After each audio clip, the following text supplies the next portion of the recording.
고린도전서 10장 20절 말씀입니다. 고린도전서 10장 20절 말씀 한 절 우리 한 목소리로 합독하겠습니다. 무릇 이방인이 제사하는 것은 귀신에게 하는 것이요 하나님께 제사하는 것이 아니니 나는 너희가 귀신과 교제하는 자가 되기를 원하지 아니하노라. 아멘. 목사님 말씀 전해주시겠습니다. 이방인의 제사하는 것이라는 것은 저와 여러분들의 우리들의 조상들이 수천 년 동안 해왔던 것을 말하죠. 세상은 그것을 문화라고 말하고 역사라고 말하고 문화재라고 말합니다. 우리의 것이니까 소중히 여겨야 된다고 말합니다. 다 거짓말입니다. 왜 그렇습니까? 진짜 우리의 것은 어디에 있습니까? 그러면 그런 식으로 따지면 뿌리를 따라서 아담에게 올라가야 되고 하나님께 돌아가야 되죠. 이 사람들이 이렇게 일생을 사회적으로, 국가적으로, 학적으로도 다 학문으로도 거짓말을 하고 산단 말이에요.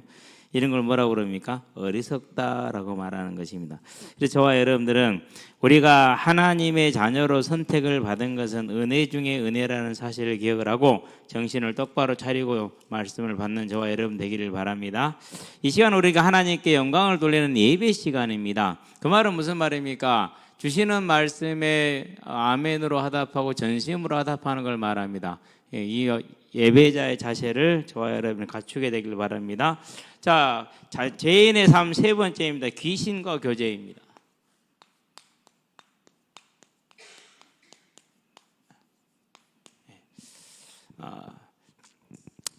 하나님을 떠나면 어쩔 수 없는 모습이죠.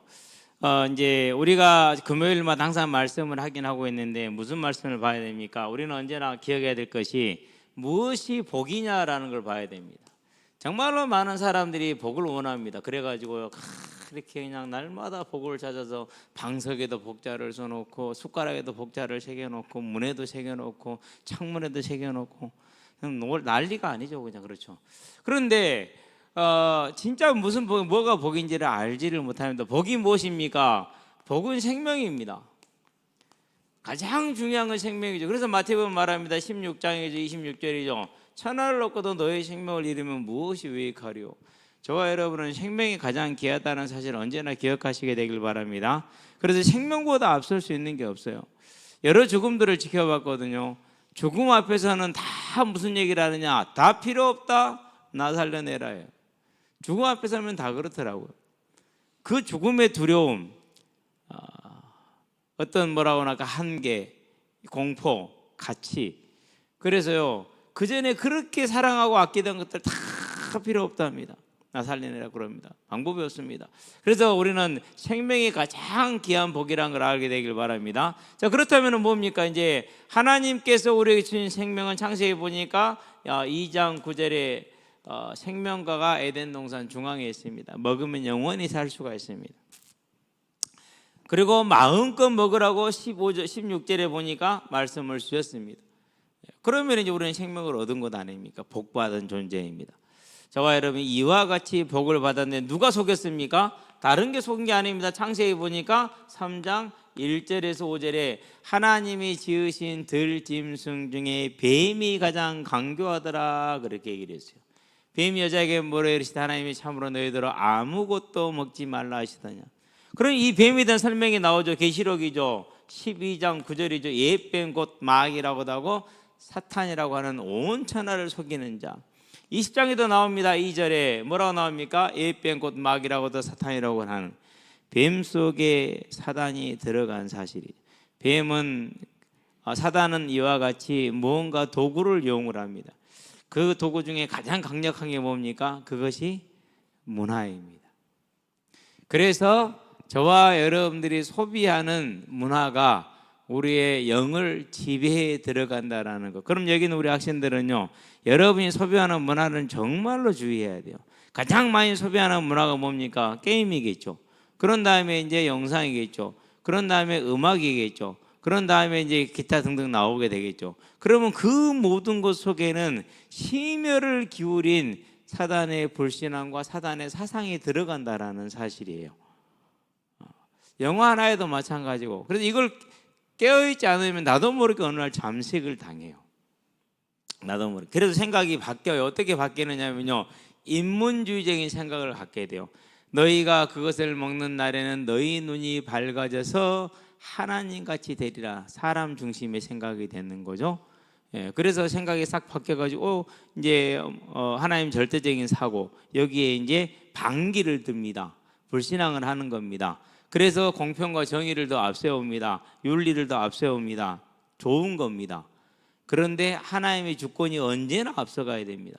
사단은 그렇게 일을 하고 있다라는. 그래서 여러분이 지금 배우고 있는 학교에서 배우는 모든 학문과 인문학은 다 사단의 도구로 사용을 당하는 것입니다. 저도 이렇게 이제 뭐 공부를 많이 한 사람은 아니에요. 뭐 박사 논문 이런 거 쓰지는 않았으니까. 근데 비슷해요. 박사나 박사 아닌가나 거기서 거기에요. 가보면 알아요. 그게 그거예요. 그냥 그 코스를 밟았냐 안 밟았냐 이 차이일 뿐이지 다른 차이는 없거든요. 그러는데 분명히 인문학은 말합니다. 아무리 봐도 그건 그냥 하는 말이에요. 근데 그걸 마치 무엇이냐 그렇게 이제 속이는 것이죠. 어떤 간에 이렇게 속였습니다. 지금도 속이고 있습니다. 그래서 이 속음에 속은 사람이 어떻게 됩니까? 창세기 3장 6절 선악을 알게 한 남 열매를 따먹습니다. 무엇에 도전한 겁니까? 하나님의 주권에 도전한 겁니다. 무엇에 도전한 겁니까? 피조물이 창조주가 되겠다라는 그 도전을 한 것입니다. 이게 가장 사단이 원하는 죄의 모습입니다. 저와 여러분은 언제나 예배자로 설 수 있는 하나님의 은혜가 있게 하시게 되길 바랍니다. 자, 왜 선악과를 먹으면 안 됩니까? 창세기 2장입니다. 17절입니다. 말 기억해야 됩니다. 선악을 알게 한 나무의 열매를 먹지 말라고 그럽니다. 어떤 무식한 사람들, 생각이 짧은 사람들은 이런 얘기를 하죠. 먹을 줄 알면서 왜 만들어놨대? 그것은요, 나는 자유가 싫어, 차라리 나는 노예로 살게 해줘, 이런 말을 하는 사람하고 똑같은 거예요. 하나님은 저와 여러분들에게 큰 자유의지를 줬고 어마어마한 존중을 해준 거예요. 사장이 회사에 이렇게 회계장부를 맡겼다. 얼마나 존중해 주는 거예요. 그렇죠? 그렇게 존중을 받는 거라니까요. 근데 그게 싫다라는 거예요. 그래서 우리는 그런 미련한 질문에는 답을 할 이유가 없습니다. 어쨌든 하나님의 말씀 뭡니까? 선악을 알게 하는 남의 열매를 먹지 말라. 네가 선악을 알게 하는 주체 하나님이 데리고 가지 말라. 창조주가 데리고 가지 말라는 것입니다. 그래서 이 말씀을 부추기는 게 야고보서 4장입니다. 11절에서 12절입니다. 남을 판단하는, 선악이니까 판단하겠죠. 그렇죠? 너는 누구냐? 남을 비판하지 말라. 비판하는 자는, 판단하는 자는 율법의 준행자가 아니라 입법자다. 그런데 입법자는 하나님 한 분뿐이지 않느냐? 그럼 너는 누군데? 이렇게 말해야 됩니다. 그래서 저와 여러분들이 자칫 잘못하면은 또 이 시대의 선악과를 따먹습니다. 저와 여러분들은 그런 자들이 되지 않게 되길 바랍니다. 사단의 이 거짓에 네가 하나님이 될 수 있다는 이 것에 속았고 선악과를 따먹었습니다. 그러면 이 죄는 지금도 여전히 로마서 봅니다. 1장입니다. 18절에서 23절입니다. 하나님을 알되 하나님을 영화롭게도 하지 않으면 하나님께 감사하지도 않습니다. 어떻게 하나님을 아느냐? 하나님께서 지으신 모든 만물에 그의 보이지 않는 영원한 신성과 능력을 다 담아두셨다고 얘기를 했습니다. 겨울철에 내과에 가서 보면은요, 고기들이 있잖아요. 오래 부화한 치어들.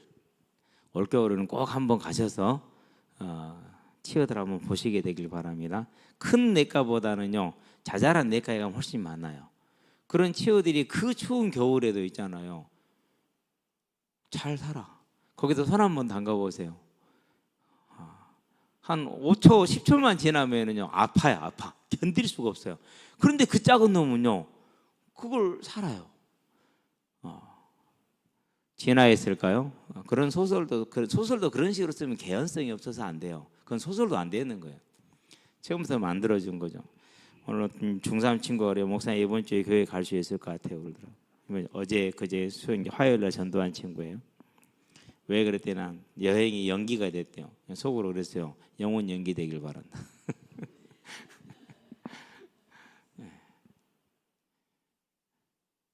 근데 이제 그 친구하고 이렇게 대화를 하면서 창조에 대한 얘기를 해줬어요.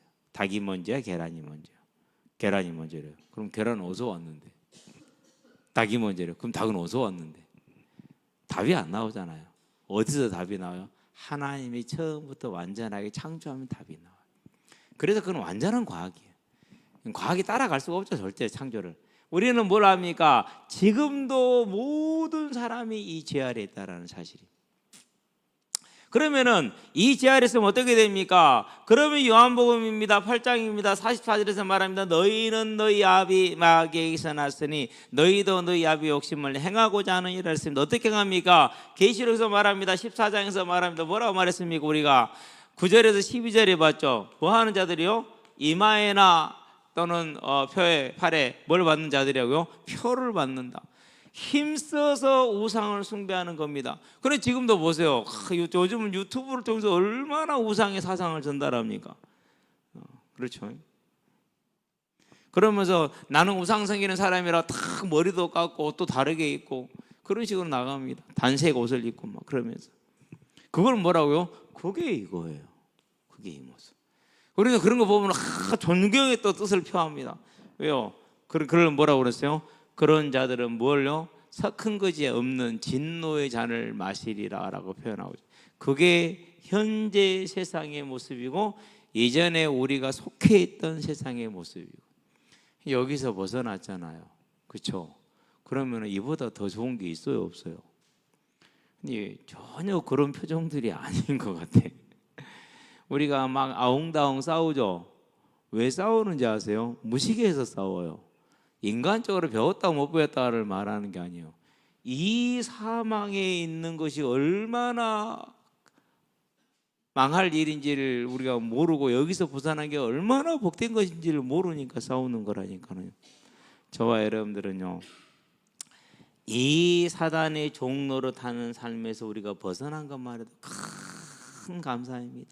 감사하시게 되길 바랍니다. 그 감사가 저와 여러분의 삶에서 다 넘쳐나야 돼요. 이게 성령의 역사의 시작, 사단의 역사의 끝. 이제는 우리가 이 감사로 시작하시게 되길 바랍니다. 그래야 돼요. 뭐가 됐다 안 됐다 아마 다음 주 메시지는 상당히 좀 충격적일 수 있어요. 분명히 히스기야가 기도에서 응답받은 거 하나님의 긍휼이었다 우리는 이번 주 얘기를 했잖아요. 그렇죠? 다음 주에는 뭐라고 얘기할까요? 차라리 응답을 안 받았는 게 낫다라고 말할 거예요. 저도요 말씀을 준비하면서요 고민이 됐어요. 그래 차라리 죽었어 그대로 그냥 죽는 게 훨씬 나았어. 근데 왜 안 죽으려고 그렇게 악써서 응답 받아고 나서 나중에 망해버릴까 하나는 이제 그래서 저와 여러분들이 그런 것을 이제 알게 되면은요 이 사망에서 벗어난 게 얼마나 큰 감사한지 몰라요. 감사할 수 있게 되길 바랍니다. 감사는 뭘 말하는 겁니까? 감사는 이해입니다. 뭘 이해하는 겁니까? 사망 아래 있는 사람을 이해하는 거예요. 사망 아래. 예. 이 아래 있으면은요 절대 이게 없어요. 그러니까 맨날 싸움밖에 없습니다. 예. 우리도 그랬지 않습니까? 그렇죠. 그러면 이해는 다른 걸 말하면 사랑을 말하는 것입니다. 예. 당연히 긍휼히 여기게 되겠죠. 당연히 용서를 하게 되겠죠. 가장 어려운 일입니다. 그래서 이것을 뭐라고 그럽니까? 성령의 도우심으로 우리가 살아가는 것을 말합니다. 그래서 사도행전 2장에서 말합니다. 성령의 선물을 받으리라 38절에서. 그 성령의 선물이 뭡니까? 그게 이런 것들입니다. 저는 성령의 선물을 처음에 예수를 믿고 이해할 때는요, 막 귀신이 쫓아나고 병자가 나고 죽은 자 사는 이런 것만 이해를 했어요. 잘못 이해한 거죠. 진짜 성령의 선물이에요, 이것이. 저와 여러분 이 성령의 선물을 절대 뺏기지 않게 되길 바랍니다. 하나님을 떠나서 내가 하나님이 된 삶은 마귀를 따르는 삶이요 진노의 잔이 예비된 삶입니다. 그래서 그들이 예를 쓰면 쓸수록 어떻게 되는 겁니까? 예를 쓰면 쓸수록 더욱더 어려운 지경에 들어가는 겁니다. 그 인생을 예수님이 말합니다. 마태복음 11장에서 28절에 수고하고 무거운 짐을 졌다. 우리는 좋은 성적을 받으면 행복할 것 같죠? 맞죠? 좋은 성적 받으시게 되길 바랍니다. 그것이 내 인생을 변화시킬 거라는 믿음과 의지를 가지고 좋은 성적을 받는 자는 성적의 가치는 감옥에 들어갈 것이고 단지 나는 하나님 앞에서 학생으로서 시간표를 받았기 때문에 공부하는 것이 하나님 앞에 예배라는 걸 알고 열심히 예배를 드리는 자, 그 예배의 결과로 좋은 성적을 받은 자는 하나님의 은혜 가운데 거하는 겁니다. 자, 우리는 사람들은 세상 그런데 모르니까 이런 걸 알지 못하니까 성적이 올라가면 행복할 거라고 말합니다. 저는 올라가 봤어요. 행복했냐? 안 행복했어요. 더 힘들어졌어요. 사람들이 돈을 많이 벌면 모든 문제가 해결될 거라고 말합니다. 미국에서 어떤 집사가요, 수백억짜리, 그때 돈은 뭐 하여튼 뭐 2천억 정도 됐나 봐, 2, 3천억 정도 복권에 당첨됐어요. 이번에도 파워볼 복권이 나왔죠. 역대 6번째 당첨금 지난달에 나왔어요. 한 3, 4천억 됐어요. 어마어마하죠. 그러니까 네, 당첨이 됐어요. 그 사람은 원래 100만 장자였어요. 그리고 교회의 집사였고 잘 살았잖아요. 그러죠. 그런데 그 복권에 당첨이 됐는데 결과가 어떻게 됐을까요? 뭐 저의 기억은 정확하지 않습니다만 분명한 것은 그게 10년을 못 갔다는 사실이에요. 3년인가 4년 후에 400건이 넘는 소송에 걸려들었어요. 네. 자녀 중에 하나는 마약 중독으로 죽었어요. 부부는 이혼을 했어요. 집사여도 방법 없어요. 왜요? 향방 없는 돈은 재앙이에요. 저와 여러분들은 오늘 쓸 수 있는 것으로 족하게 되길 바랍니다. 그러면은요, 필요한 곳에 돈을 쓸 수 있는 눈이 열리는 거예요. 그 눈을 열 수 있어야 돼요. 세상은 근데 모릅니다. 여기에 종놈이 그러니까 많은 사람들이 권력을 잡으면 행복할 거라 생각합니다. 행복할까요? 그럴 수 있어요. 왜요? 아니, 누구를 보니까 사위가 검사니까 뭔 죄를 져도 다 빠져나가. 와, 진짜 부럽네. 그러고 맨날 이제 이런 뭐 사기치고 저렇게 뭐 속이 이러는데도 손해본 사람들은 미치겠어. 검찰에 고소를 해도 사위가 검사야. 방법이 없어. 다 빠져나가. 와, 씨, 이러니까 씨, 이거 가져야 된다. 이렇게 생각할 수, 확신할 수 있어요. 과연 그럴까요? 옛날 말이 있죠. 건불 10년이라고. 권력은 뭐 10년을 간다 못 간다? 못 간다라는 말이에요. 제가 역사를 보니까 그래요. 권력을 가진 자는 구족이 멸망을 하고 자기를 따르던 모든 사람들을 다 멸망시켜야 끝나는 게 권력이에요. 권력은 반드시 그런 열매를 가지고 와요. 재물은 3대를 망하게 하지만 권력은 구족을 멸하게 해요. 완전히. 한번 여러분이 좀 더 크면 관심 있게 한번 항우를 이기고 한 나라를 건설한 유방에 대해서 공부를 한번 해보세요. 유방이 그러고 나서 얼마 안 있다 죽어요. 부인의 이름이 여치요. 우리 발음이 참 희한하죠. 한자로 하는 이렇게 여치요. 근데 이 여씨가 성이 여씨라는 소리죠. 이제 남편이 죽고 나니까 좀 드세 기세가 어떻게 합니까? 자기 아들들도 죽여요. 뭐요? 다음 황제를 누가 해야 되니까? 내가 해야 되니까. 자기 아들들 다 죽여요. 좀 똑똑하다 싶으면 다 죽여요. 한 아들 어떻게 죽였냐 불러드렸어요. 어머니 부르니까 와야 되잖아요. 안 오면 반역인데 왔어요. 밀실에 방에 가다 놓고 문을 다 닫아버려요. 굶겨서 죽였어요. 권력이 갖는 속성이 그래요. 이렇게 무서운 거예요. 근데 하나를 안 죽였어. 왜? 시골 구탱이에 시골 촌구석에 마을 촌장 같은 왕으로 보내는 게 있어서 그럼 순해 맹해 그러니까 안 죽여도 될 것 같아서 놔둔 거예요. 그렇게 해서 여씨가 유씨의 씨를 말려 나갑니다. 아주 그냥 자기 아들 손주들 다 죽입니다. 얼마나 유씨를 죽였는지 몰라요. 그러고 14년 후에 그 기세 등등하던 이제 여치가 늙었어요. 그러고 이제 환상이 보여요. 우리가 이제 망상이라고 환각작용을 그러잖아요. 예.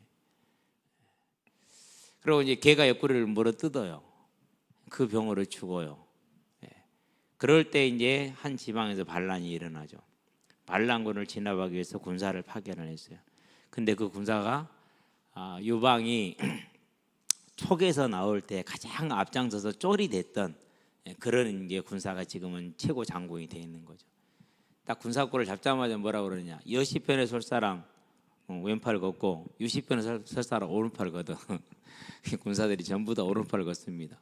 말하지 않았는데 나가가지고 이제 수도 서울에서부터 여씨를 죽여 나갑니다. 중국 전역에서 여씨가 죽어 나갑니다. 그게 권력이에요. 그게 권력.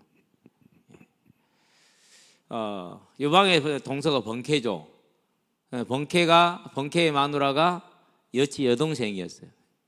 그러니 동생이 그러겠죠. 그건 살아 있었어. 그런데 가서 군인들이 죽여요. 하면서 뭐라 그러냐? 번케 장군 죄송합니다. 그런데 부인 여시에서 어쩔 수 없습니다. 죽여요. 권력은 그렇다니까요. 이성계 보세요. 권력 잡고 나서 아들끼리 다 죽이잖아요. 그렇죠? 세상 사람들은 이 수고하고 무거운 짐을 못 져서 안달입니다. 나 죽고 싶어서. 저와 여러분은 이러한 미련한 범에서 벗어날 수 있는 그런 눈을 여시게 되길 바랍니다. 그리고 성적을 쫓아가 돈을 쫓아가 권력을 쫓아갔습니다. 갖지 못합니다. 가졌습니다. 갖는 자는 극히 드물겠죠. 그러나 결국 한 번 죽는 건 사람에게 정하신 것입니다. 반드시 죽으리라는 말씀대로 죽음이 왔잖아요. 히브리서 9장이죠. 27절. 그 죽음 외에는 뭐가 있습니까? 마태복음 보니까 25장에서 말합니다. 41절에 나를 떠나 마귀와 그 사자들을 위하여 예비된 영영한 어디에 들어가라? 지옥불에 들어가라. 이렇게 얘기를 합니다. 나를 떠나서. 그럼 이 지옥은 어떤 겁니까? 마가복음에서 말합니다. 9장이죠. 48절 49절에 뭐라고 말합니까? 구데기도 죽지 않고 불로 소금치다는 곳인데 영원한 곳입니다. 누가복음에서 보여줍니다. 16장입니다. 19절에서 31절입니다. 어떻게 하고 있다고 그랬습니까? 내가 이 불 가운데서 고통을 받나이다. 아버지의 품에 있는 나설의 손가락에 물을 찍어 내 혀를 서늘하게 하여 주시옵소서 라고 간구합니다. 그게 지옥이에요. 이게 영원하다는 사실이에요. 그런데 그냥 받는 게 아닙니다. 계시록에 보니까 20장 11절에서 15절 특히 12절에 보니까 책에 기록된 대로 그랬어요. 그래서 이 땅에 살면서요 사기치고 거짓말하고 속이고 버벅이고 권력으로 덮고요 지금 볼 때는 부럽습니까? 아닙니다. 하나님의 책에는 다 기록됩니다. 영원한 형벌을 받을 겁니다. 저와 여러분들이 이 사망에서 건진받았다라는 거 얼마나 감사한 일입니까? 우리는 이 감사를 이제는 정말 깨달을 수 있는 은혜가 있게 되길 바랍니다. 세상을 살면서요 정말 힘들었어요. 왜 힘들었냐면요 열심히 하니까요 되더라고요. 그런데 올라가 보니까 못 내려가겠어. 그런데 그 자리는 유지를 해야겠어. 경쟁이 장난이 아니에요. 그 자리에 머무라고 아니요 못 머무르겠어. 올라가야겠어. 갈수록 경쟁은 치열해져. 그야말로 무한 경쟁이야. 내가 고등학교 다닐 때는 우리 학교에서 우리 학년끼리만 경쟁하면 됐어. 근데 학력고사를 보러 가니까 이제 전국의 같은 학년들하고 재수생들하고 경쟁을 시키대. 근데 그걸 보면 생각을 했어요. 그러면 내가 이제 대학을 가면은 범위가 더 넓어지겠네. 대학을 졸업하고 사회에 나가면 이제 전 세계화 시대니까 전 세계에 똑똑한 놈들하고 경쟁을 해야 되네. 오메 이 일을 어찌할꼬. 질 수는 없고 지고는 못 살겠고 이길 능력은 없고 그러죠. 그러니까는요 더없이 고통스러워요. 더없이. 그런데 더 중요한 건 뭡니까? 죽으면 돌아가셔야 된다네. 어디로 돌아가야 되죠? 근데 사람들은요 관심이 없어요. 오직 이런 것에만 생각했지 그 치열한 경쟁에 자기가 내던져 있다는 것과 더 중요한 것은 그 삶을 마무리하고 죽으면 돌아가야 된다는 사실에서 아무도 관심이 없어요. 그래서 베드로후서 2장에 보니까 이성 없는 짐승과 같다더니 딱 그 모습인 거야. 친구야 뒤질 건데 어쩌갈 거냐 미친놈아. 나는 미쳐도 사람이면 너는 짐승이지. 농담이었지만 자주 섞인 말이었어요. 어찌할 길이 없으니까. 저와 여러분들은요 이 어마어마한 사망의 굴레에서 벗어났다는 게 얼마나 은혜입니까? 오늘 이 자리에 앉아서 그 하나님을 찬양할 수 있다는 게 얼마나 복된 일입니까? 예배 와가지고 예배 못 드리고 나가잖아요. 친구가 부른다고. 왜요? 아직 몰라서 그래요. 구원 못 받아서 그래요. 진짜 놓고 기도해야 돼요. 구원 받았으면 절대 그럴 수가 없어요. 구원 못 받아서 그렇지. 그래서 같이 있긴 하지만은 항상 마음에 품고 큰 짐입니다. 하나님 저것들의 눈을 열어 주시옵소서. 구원의 길을 보게 하시옵소서. 가치를 보게 하시옵소서. 구원 받았으면 절대 그럴 수가 없거든요. 저와 여러분들은 이제 이 사실을 바라보는 겁니다. 아, 세상이 이랬었고 내가 이랬었고 세상은 지금 그렇게 가는구나. 저와 여러분은 이 어마어마한 영원한 형벌 속에서 아무것도 할 수 없는 속에서 어떻게 벗어납니까? 그게 다른 게 아닙니다. 마태 창세기부터 볼까요? 25장이죠. 23절이죠. 뭐라고 말했습니까? 큰 자는 작은 자를 섬기리라 그랬어요. 이걸 뭐라고 생각 말라기에서 1장 2절에 에서는 미워하고 야곱은 사랑했다 그렇게 얘기를 했어요. 이것을 에베소서는 뭐라고 말합니까? 2장 3절 4절에 창세로부터 1장이구나. 복받은 자들이 이렇게 얘기를 했어요.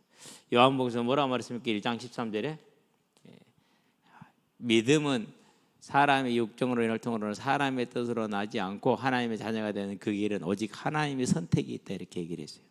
6장에서 뭐라고 말합니까? 44절에 내 아버지께서 나에게 이끌지 않으면 곧 예수를 믿게 하지 않으면 한 사람도 나에게 나올 수 없다라고 그랬어요. 그렇다면 저와 여러분들이 얼마나 큰 창세전부터 내가 노력한 것 없이 오직 은혜로 선택을 받았습니까?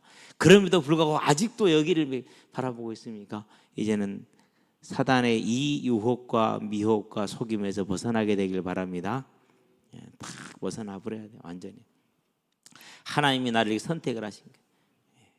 15장에서 말합니다. 16절에 뭐라고 그러니까 너희가 나를 택한 게 아니라 내가 너희를 택했다고 말합니다.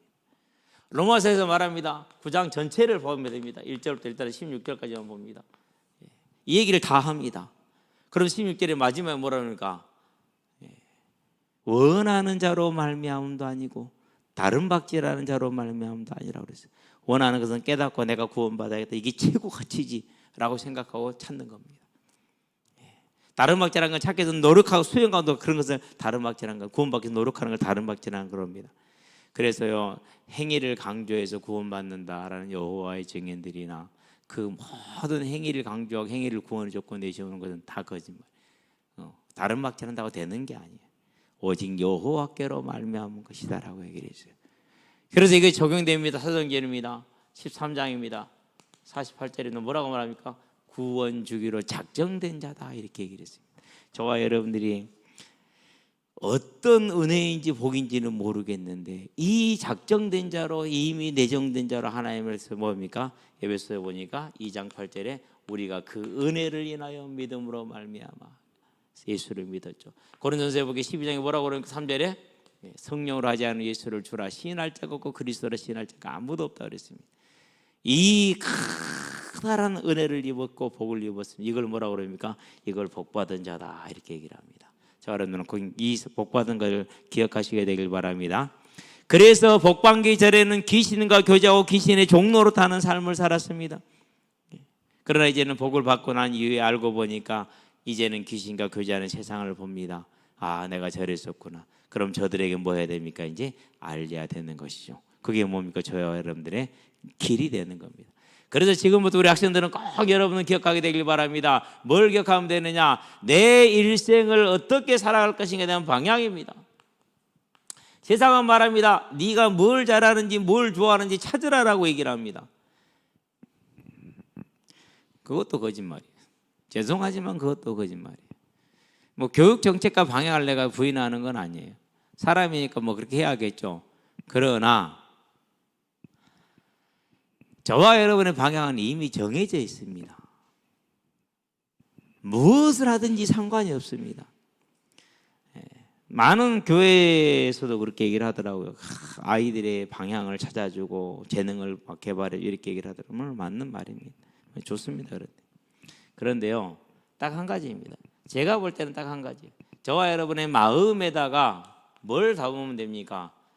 저와 여러분의 마음에다가 이 복음을 저 사망에서 벗어난 예수 십자가 대속의 그 은혜의 복음을 뭐 하는 거예요? 전해야겠다라는 이 전도에 대한 마음을 딱 가집니다. 그거 하나입니다. 내가 이거 하나를 가지고 오늘을 살았고 오늘을 걸어왔는데 오직 이거 하나 생각하는 겁니다. 공부할 때는 합니다. 일할 때 일합니다. 열심히 합니다. 최선을 다합니다. 그러나 오직 이게 마음에 가득 차 있습니다. 그렇게 하다 보니까 어떤 길은 막히고 어떤 길은 열리고 그래요. 사람들은 그걸 실패라고 말하고 성공이라고 그렇게 얘기를 하는데 그렇지 않습니다. 하나님이 이미 예비에는 뭐가 있습니까? 하나님의 창세전에 준비된 길이 다 있는 겁니다. 저는 그걸 진짜로 믿었어요. 그래서 예수를 믿고 나서는요, 아무 생각이 없어요. 딱 한 가지, 복음을 어떻게 전할 것인가. 그러다 보니까 공도 차게 됐고, 그러다 보니까 이제 운동도 하게 됐고. 그럼 저는 제 인생은요, 운동을 해본 건 딱 한 번이요. 초등학교 때 3000m 학교 대표로 대회 한번 나가본 거. 그거 외에는 한 게 없어요. 다른 것은 해본 적이 없고, 오직 그냥 새 잡고 고기 잡고 노는 거 외에는 동네에서 이제 노는 거다고. 근데 지금 그런데 공을 찰지를 모르죠. 근데 오직 이게 마음이 진짜 있었거든요. 하나님이 공을 차게 하시더라고. 하나님 뭘 주신 거예요? 없는 재능 주셔요. 건강도 주셔요. 물론 필요한 건강. 그런데 내가 장수한다 그런 뜻 아닙니다. 감당할 만한 건강. 감당할 만한. 제가 조금 이상하더라고요. 뭐가 이상했냐면요. 온 집이 감기를 걸리고 코로나 걸리고 주변이 다 코로나 걸리고 독감 걸리고 그런. 나만 멀쩡해. 그렇더라면 내가 뭐 잠을 더 잤냐. 제가 흔히 애들이 좀 힘들어 그럽니다. 야 새끼야, 내가 너만큼만 자면 나는 지금 땅이 발이 안 닳아. 날아다녀. 아무 소리 하지 마. 내 앞에서 그런 소리 하지 마. 어찌 너 몇 시간 잤냐? 난 5시간 잤다. 맨날 5시간이다. 그럼 나하고 갔냐? 네 업무량이 매일 얼마냐? 너는 그것만 하면 되지. 나는 수십 가지다. 택검사요. 그런데도 안 돼요. 왜요? 그건 내가 하는 게 아니거든요. 하나님이 하시는 일이요. 뭘 위해서요? 하나님의 나라와 의를 위해서. 미용실에서 이제 미용을 마치고 얘기를 좀 하는데요. 저를 딱 보더니는 목사님 오른쪽 어깨가 너무 굳어있고 너무 많이 쓰시는데요. 그러더라고. 이거 풀어줘야지 큰일 나요 그러더라고. 그러면서 어깨를 달래. 그래 톡톡톡 두들겨 있는데 반 죽는 줄 알았어. 얼마나 아픈지. 지금도 아파요. 그때 살살 때렸는데도 불구하고. 그럼 왜 그러느냐? 이유는 나름대로 제가 하루에 3시간 이상을 이렇게 글을 쓰는 시간을 갖거든요. 글을 쓰는 게 아니라 기도하는 거죠. 차분하게 집중해서 기도하기에는 좋더라고요. 물론 이제 또 상황에 따라서 부르짖는 기도도 좋긴 하는데요. 그래도 감사합니다. 왜 감사하느냐? 언젠가는 하나님이 거두어갈 몸인데 하나님의 나라를 쓸 수 있다라는 것이죠. 이제 저와 여러분의 인생의 방향은 탁 나와. 세상이 말하는 내 재능을 찾고 개발하고 꿈을 갖고 뭐 하고 그러다 인생 다 세상 종로로 다 끝나더라고요. 그렇게 살지 마세요. 한 가지만 고민하면 됩니다. 뭐 고민하면 됩니까? 하나님이 원하시는 이 전도자의 삶으로 그거 하나만 고민하면 돼요. 그러면 그 안에 재능도 들어옵니다. 건강도 있습니다. 진로는 당연히 예비되어 있습니다. 하나님 예비한 진로는 막지 못합니다. 신학교 가보니까 알겠더라고요. 모든 신학생들의 눈치가 있어요. 뭐든지 큰 교회, 좋은 교회에서 부교육자 생활을 하는 것.